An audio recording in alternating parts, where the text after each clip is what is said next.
canal de Erie fue la primera vía acuática mayor en los Estados Unidos.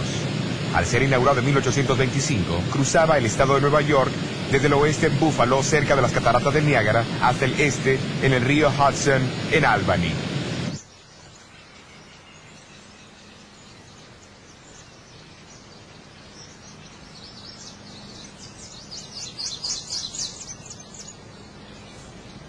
A una hora de viaje al este de Rochester se encuentra el pequeño pueblo de Puerto Gibson. Su localización cerca del canal lo hacía ser el punto principal para los envíos del área. También fue el hogar de un activo laico metodista, Hiram Edson, que en 1843 aceptó el mensaje del pronto regreso de Cristo enseñado por Guillermo Miller y sus asociados. Decenas de miles de otros en los Estados Unidos, seguidores de Miller de Puerto Gibson, esperaron fervorosamente por el día 22 de octubre de 1844, puesto que en ese día ellos creían que el Señor vendría, para cumplir con la profecía de los 2300 años de Daniel 8:14. Al ver el brillo de la primera luz de la mañana del siguiente día sobre las aguas del canal, estos mismos creyentes fueron sobrecargados con chasco y desesperación. Y la sustancia de nuestra historia consiste en ver cómo ellos pudieron percibir, más allá de su propio error, la clara luz de Dios, guiando en tres distintas maneras.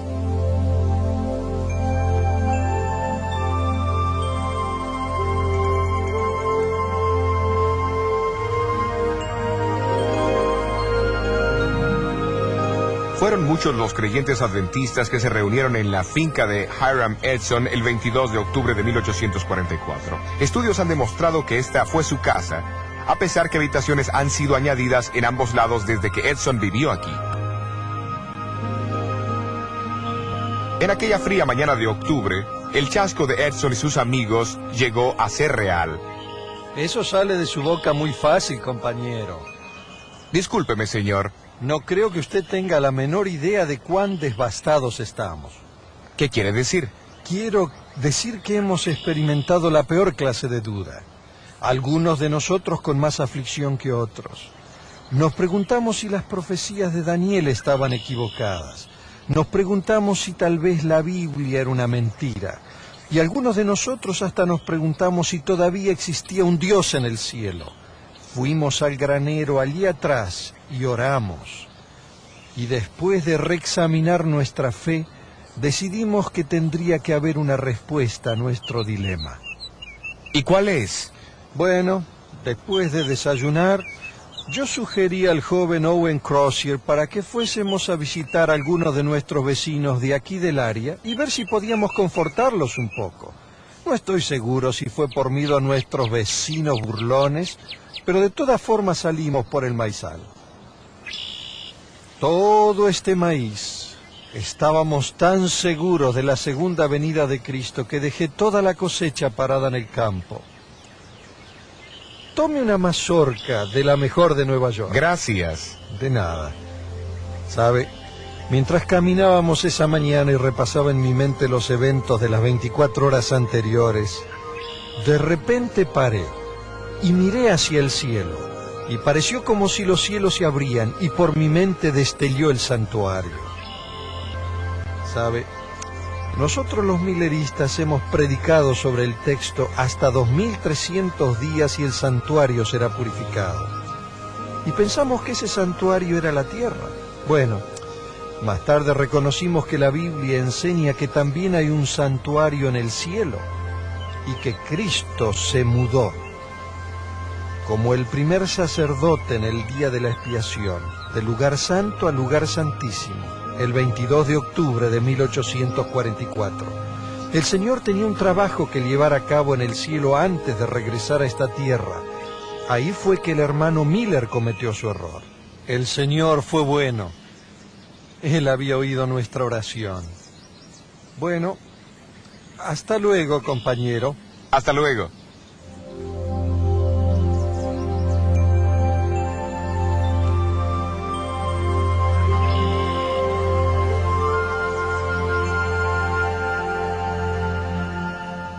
En los meses que siguieron, Hiram Edson y sus asociados continuaron estudiando el tema del santuario y su purificación. Al pensar en su propia experiencia, se maravillaron de las similitudes entre su chasco y el de los discípulos en el tiempo de la crucifixión de Jesús. Finalmente, Edson convenció a su amigo Crozier para que publicase sus hallazgos en una edición especial del periódico seguidor de Miller, La Estrella del Día, el día 7 de febrero de 1846.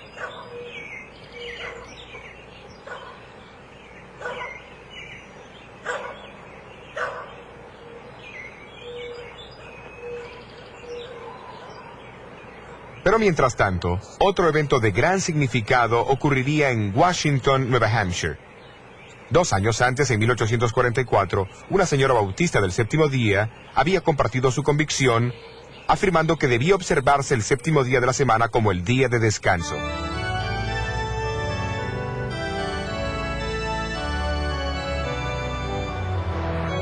La observancia cristiana del séptimo día como día de reposo ha persistido a través de la era cristiana. Algunas veces fue guardado en secreto, pero siempre ha reaparecido para presentar su mensaje sobre la tierra. Desde los días de los apóstoles hasta el siglo V, la costumbre continuó en varias partes del Imperio Romano. No obstante, mientras la iglesia cristiana se deslizaba más y más hacia la apostasía y adoptaba ritos idolátricos y prácticas de adoración al sol, el séptimo día como el día de descanso fue desacreditado. Su observancia fue reprimida y en su lugar el domingo fue exaltado como el día de adoración. Durante la Reforma del siglo XVI, Lutero se apoyó en la Biblia como la autoridad suprema para el cristianismo y declaró a Carlos V: Yo no acepto las autoridades de papas y concilios, porque ellos se contradicen. Mi conciencia está cautivada por la palabra de Dios. Esta apelación a la Biblia, y la Biblia solamente, fue el fundamento mismo de la Reforma.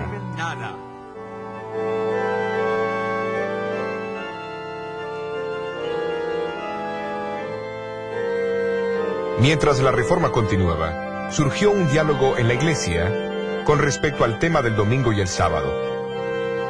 Los que guardaban el sábado afirmaban que no había ninguna prueba en la Biblia que apoyara la observancia del domingo. Como resultado, la observancia del séptimo día como el día de descanso se desparramó por Europa, incluyendo a Inglaterra.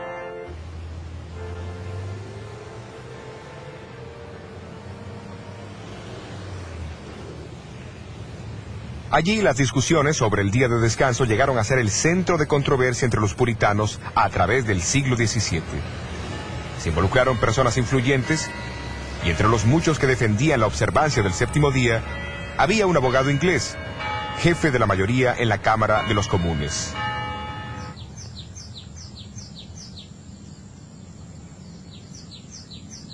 A mediados de 1660, había muchas congregaciones en Inglaterra que guardaban el séptimo día. Un miembro de una de ellas fue el doctor Pedro Chamberlain, médico de 3 reyes Estuardos, Jaime I, Carlos I y Carlos II de Inglaterra. Un contemporáneo de Juan Bunyan, Chamberlain era un perspicaz estudioso de la Biblia. Estas palabras fueron grabadas en su tumba en el terreno de la iglesia de Woodham Mortimer, Essex. En cuanto a su religión, él fue un cristiano que guardó los mandamientos de Dios y la fe de Jesús, siendo bautizado alrededor del año 1648 y observó el séptimo día como día de descanso por más de 32 años. Chamberlain fue miembro de la Iglesia Bautista del Séptimo Día, un pequeño grupo que se había separado de la Iglesia Bautista por sus convicciones con respecto al sábado a comienzos del siglo XVII.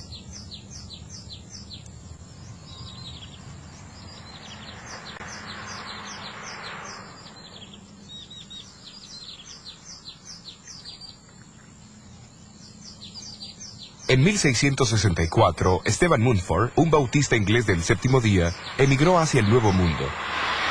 En 1671 organizó la primera iglesia bautista del séptimo día en América, en Newport, Rhode Island. Durante los próximos 170 años, su influencia se extendió por toda América. Hasta 1843, los bautistas del séptimo día eran alrededor de 5.500. En ese año, la Asociación General Bautista votó una resolución muy significativa: que el primer día del próximo noviembre sea guardado por nuestras iglesias como un día de ayuno y oración, para que el Dios Todopoderoso intervenga y reivindique su santo sábado. muy poco anticipaban ellos la manera o la magnitud de la respuesta a su oración. Unos meses después de ese día de oración, una viuda bautista del séptimo día, la señora Raquel Oakes, decidió mudarse a la pequeña villa de Washington, Nueva Hampshire.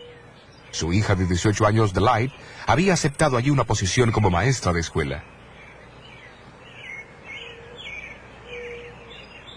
Al entrar hoy al pueblo de Washington, el cartel a la orilla del camino dice: aquí nació la iglesia adventista del séptimo día. ¿Qué pasó aquí para dar origen a tal título?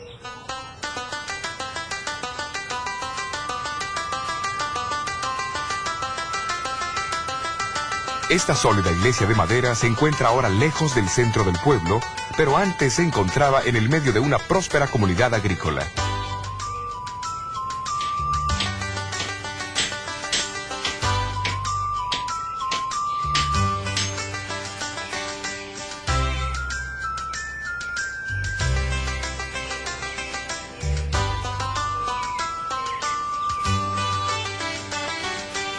En 1844, Frederick Wheeler era el pastor metodista de esta iglesia. 2 años antes, después de leer los libros de Guillermo Miller, Wheeler comenzó a enseñar sobre el pronto regreso de Jesús. La mayoría de su congregación también aceptó las enseñanzas de Miller.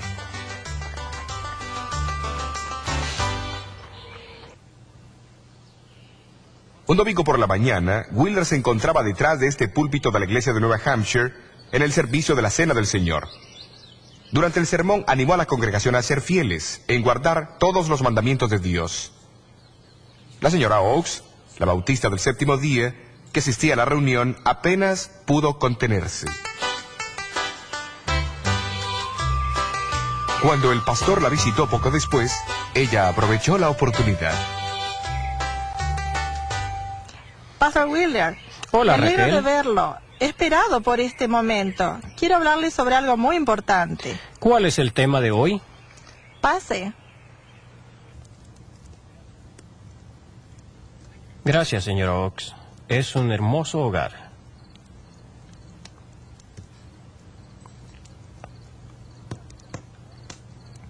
El culto del domingo, Reverend Wheeler, usted dijo que cualquiera que reconozca a Cristo debe obedecer todos los mandamientos de Dios.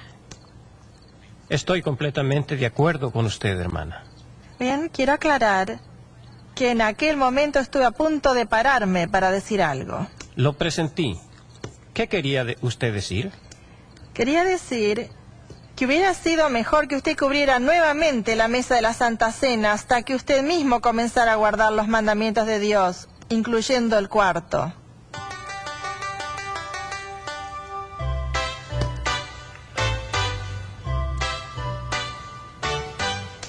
Y así Frederick Wheeler conoció la verdad sobre el sábado. Poco después él guardó su primer sábado. Predicó un sermón alusivo al sábado, y así llegó a ser el primer ministro adventista que guardó el séptimo día. No mucho tiempo después del gran hallazgo, Guillermo Farnsworth, que en ese entonces estaba llegando a los 40 años, se levantó de la banca de la familia Farnsworth durante el culto y también declaró su intención de guardar el sábado. Luego lo siguió su hermano menor, Cyrus, que tenía sus 20 años de edad, su propia esposa, su padre y otros. Viéndose forzados a abandonar su congregación, estos primeros guardadores del sábado se reunían en la espaciosa casa de los Farnsworth, no muy lejos de allí. No fue hasta años más tarde que adquirieron en propiedad esta iglesia. Contiguo a la iglesia se encuentra el cementerio donde yacen muchos de estos primeros guardadores del séptimo día, sábado.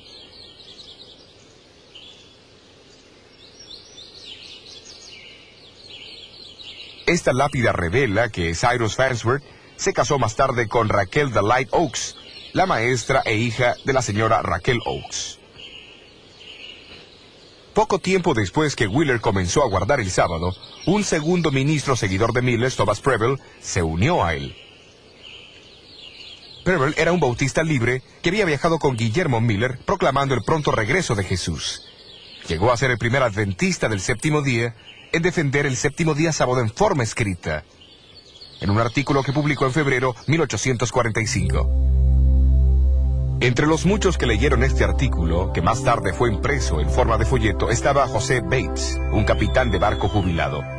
Le impresionó la verdad. Algunos años antes, Bates había aceptado las enseñanzas de Guillermo Miller, desempeñó posiciones claves en el movimiento de los seguidores de Miller y capeó la tempestad del chasco de 1844 sin abandonar su fe.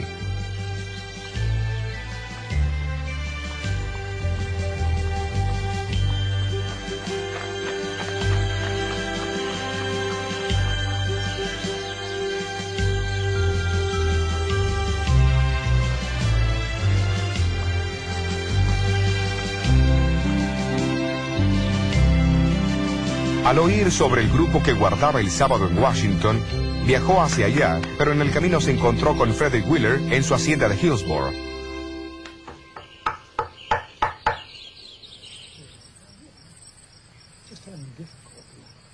Estudiaron la Biblia juntos toda la noche.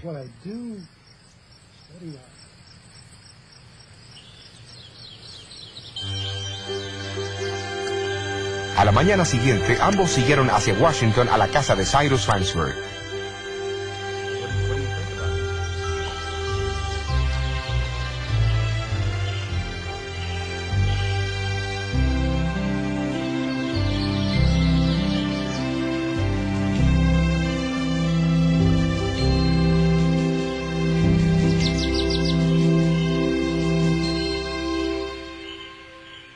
Aquí en la casa de los Farnsworth en 1845, después de un estudio más amplio con Farnsworth y Wheeler, Bates hizo su decisión sobre el sábado.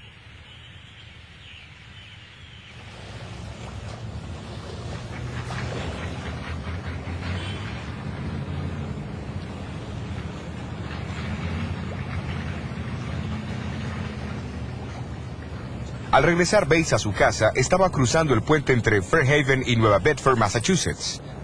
Hoy solo resta el acceso al puente.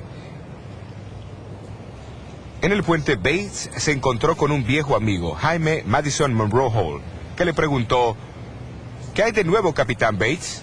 La nueva es que el séptimo día es el sábado del Señor nuestro Dios. Y Bates dedicó el resto de su vida a la proclamación de esta nueva. En agosto de 1846, Bates publicó su propio folleto, El séptimo día sábado, una señal perpetua. Su contenido demostraba una herencia espiritual recibida no solamente de los bautistas del séptimo día, sino también de los puritanos ingleses y de otros antes de ellos. Contenía también una idea importante que proclamaba el significado profético del desarrollo de la Iglesia Adventista del séptimo día.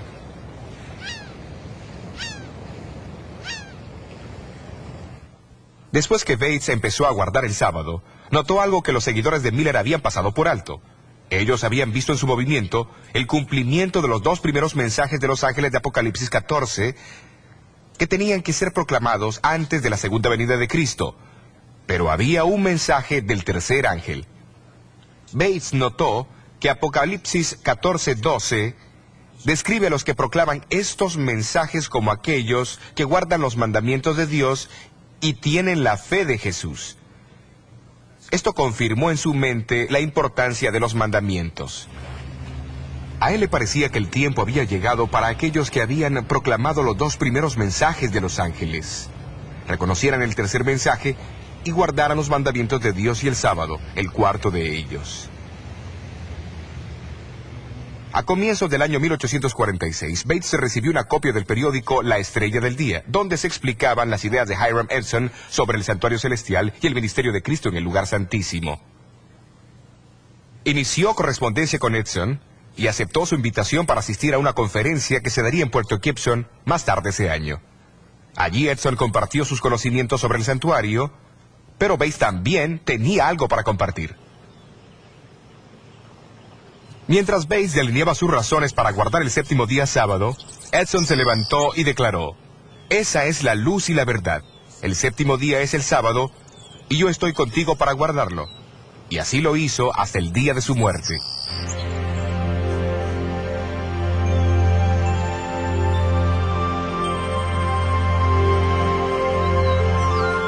Pero la conversación que tuvo con los líderes de Puerto Gibson, Bates también comenzó a ver una conexión entre el sábado y el ministerio de Cristo en el lugar santísimo del santuario celestial.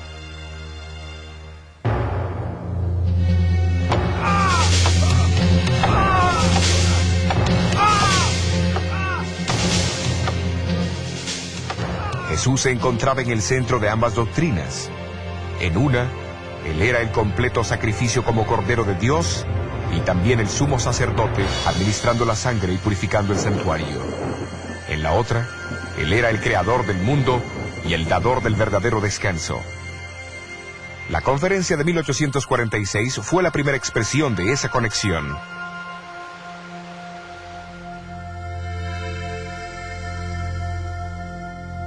En esta conferencia, Bates escuchó con gran interés las ideas de Edson sobre el santuario celestial.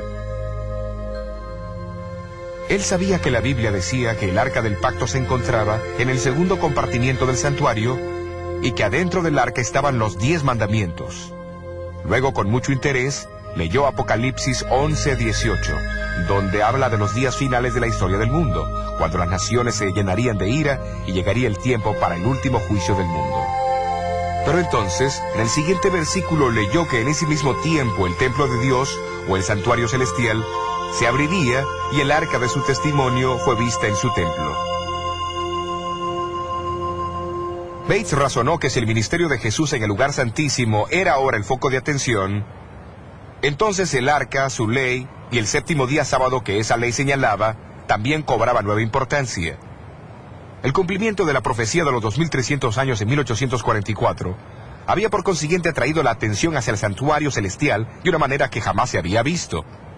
Como resultado, surgieron 2 énfasis especiales con respecto a Jesús. Primero, Él estaba ahora encargado de su trabajo final como sumo sacerdote en el santísimo ministerio de ese santuario.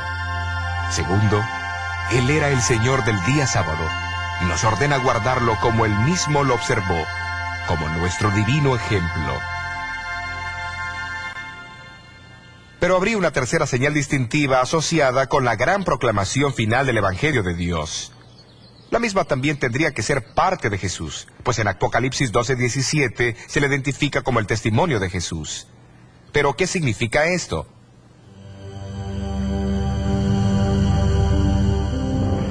En Apocalipsis 12, Juan describe a la mujer vestida del sol como símbolo de la iglesia. La ve esperando el nacimiento de Jesús, después siendo perseguida y huyendo al desierto, donde Dios la protege por un período de 1260 años. Entonces el versículo 17 dice, el dragón fue airado contra la mujer y se fue a hacer guerra contra los otros de la simiente de ella, los cuales guardan los mandamientos de Dios y tienen el testimonio de Jesucristo. Una comparación entre Apocalipsis 19:10 y 22:8 revela que el testimonio de Jesús, identificado como el espíritu de profecía, opera a través de los profetas, aquellos individuos que Él escogió para que comunicasen su testimonio a su pueblo. El profeta Joel del Antiguo Testamento dice, y será que después de esto derramaré mi espíritu sobre toda carne, y profetizarán vuestros hijos y vuestras hijas, vuestros viejos soñarán sueños, y vuestros mancebos verán visiones. Y aún también sobre los siervos y sobre las siervas derramaré mi espíritu en aquellos días. El contexto de estos versículos señala hacia el cumplimiento final en los días anteriores a la llegada del gran y terrible día del Señor. El siglo XIX revela varios cumplimientos impresionantes de esta predicción.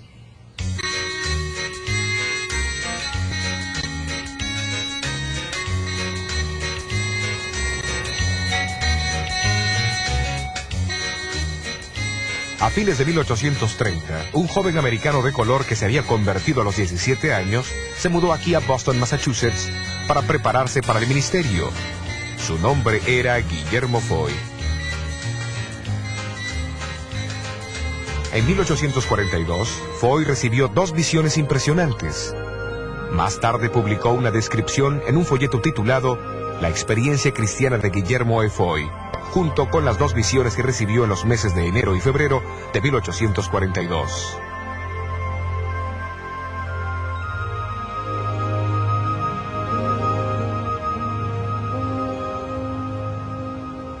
El martes de noche, en enero 18 de 1842, Foy, de 23 años de edad, se reunió con un grupo de cristianos para orar y estudiar la Biblia en Beacon Hill, Boston.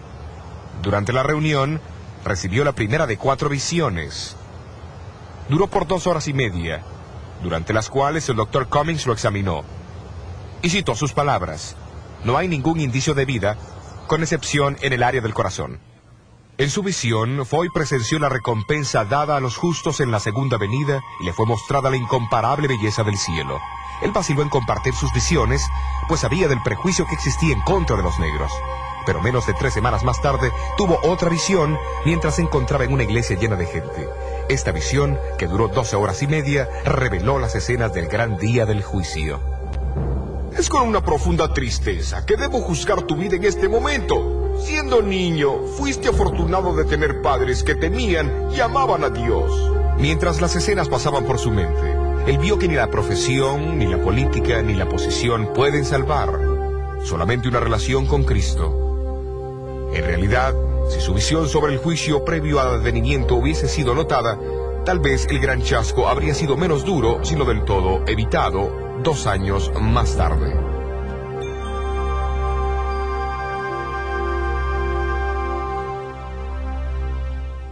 Foy fue encomendado a contar a otros lo que él había visto, y durante los meses que siguieron predicó intensamente, creando gran sensación donde quiera que fue. Vastas multitudes lo escucharon contar lo que él había visto sobre la patria celestial y la necesidad de prepararse. Parece que recibió 2 visiones más, incluyendo una que mostraba 3 peldaños hacia la ciudad santa, la cual no entendió. Porque se levantará nación contra nación y reino contra reino, y habrá pestilencias y hambre. Guillermo Foy no recibió ninguna otra visión después del chasco. Sin embargo, mantuvo su esperanza en la segunda venida de Cristo. Continuó su vida como un pastor apreciado y querido, en pequeñas comunidades rurales hasta finalmente establecerse en Sullivan del Este, Maine. Y será predicado este evangelio del reino en todo el mundo, por testimonio a todos los gentiles. Allí falleció en noviembre de 1893 y fue sepultado aquí en el cementerio de Birch Street.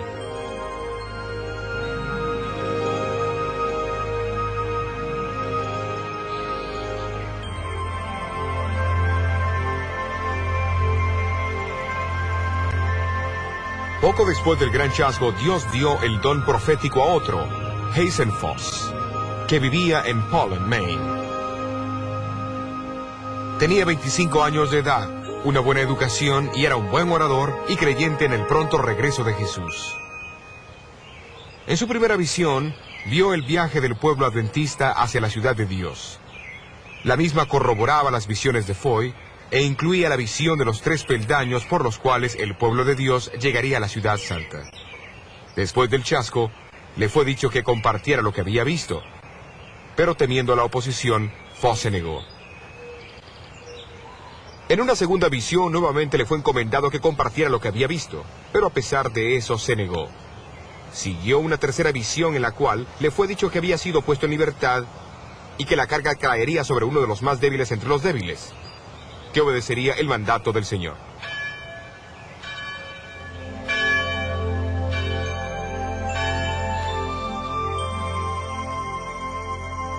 Unas semanas más tarde, Foss se paró del lado de afuera de una pequeña capilla para escuchar una historia milagrosa. Le pidieron que entrara a la reunión, pero él se negó. El maná, las almendras, los higos, las granadas y las uvas y el otro fruto. Le pedí a Jesús que me dejara comer de ellos, y él dijo, ahora no. Aquellos que comen de este fruto no regresan a la tierra. Tú debes regresar y contar a otros lo que Dios te ha revelado. Entonces un ángel me trajo rápidamente de vuelta. Lo que él oyó fue una narración de una visión casi idéntica a la que él había recibido. ¿A quién fue Foss que vio aquella noche? Su nombre era Elena Harmon, una joven de 17 años de edad afectada por la tuberculosis que corría el riesgo de morir. Ella apenas podía hablar con susurros y a menudo la tos y su pulmón sangrante la despertaban de su sueño. Sin embargo, Dios tomó a esta más débil entre los débiles y la llamó para dar el testimonio de Jesús a su pueblo. Impelida por el Espíritu de Dios, tendría que obedecer ese testimonio por los próximos 70 años. La explicación del santuario, la verdad del séptimo día sábado y la moderna manifestación del espíritu de profecía. Estas tres revelaciones claves ayudaron a guiar a muchos a través del chasco de 1844. Y la última de estas revelaciones, a través de la persona Elena Goldwhite, continuaría actuando como una brújula para este inexperto grupo de creyentes en el siglo XX. En el próximo tema continuaremos con la historia de Elena White.